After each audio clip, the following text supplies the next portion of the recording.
নদিয়ার রাজা কৃষ্ণচন্দ্রের সভা তখন জ্ঞানীগুণী ও রসিক মানুষের ভিড়ে জমজমাট।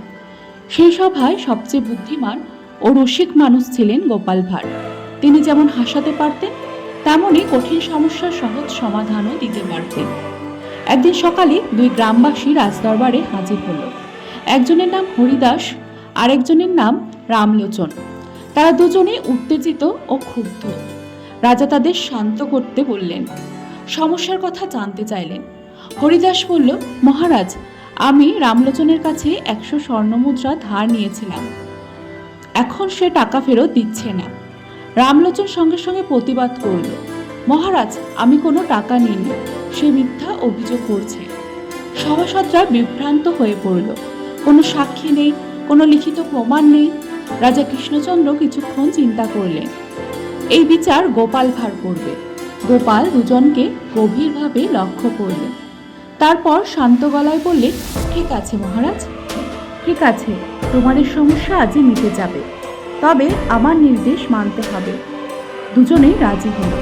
পরদিন গোপাল তাদের একটি বড় মাটির কলস দিলেন এবং বললেন, এই কলসের ভেতরে তোমরা দুজন আলাদা আলাদা করে হাত ঢুকিয়ে একটি করে স্বর্ণমুদ্রা ফেলবে, কিন্তু কেউ যেন না দেখে। এরপর আমি বিচার করব। দুজনেই অবাক হলেন, রাজিও হলেন। প্রথমে রামলোচন গেল। সে কলসের ভেতরে হাত ঢুকিয়ে কিছু না ফেলেই বেরিয়ে এলো। তারপর হরিদাস গিয়ে একটি স্বর্ণমুদ্রা ফেলল।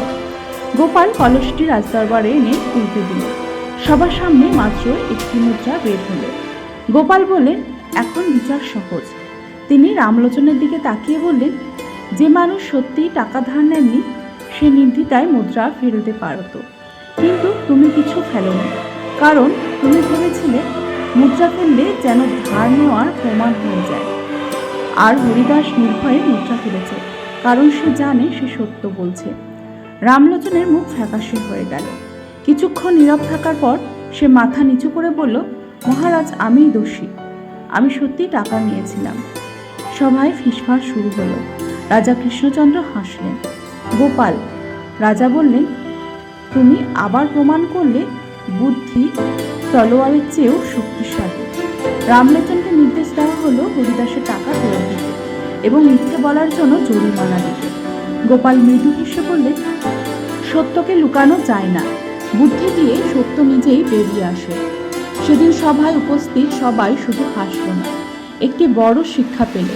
সত্য ও সততা শেষ পর্যন্ত জয়ী হলো, আর মিথ্যা একদিন নিজেই ধরা পড়ল।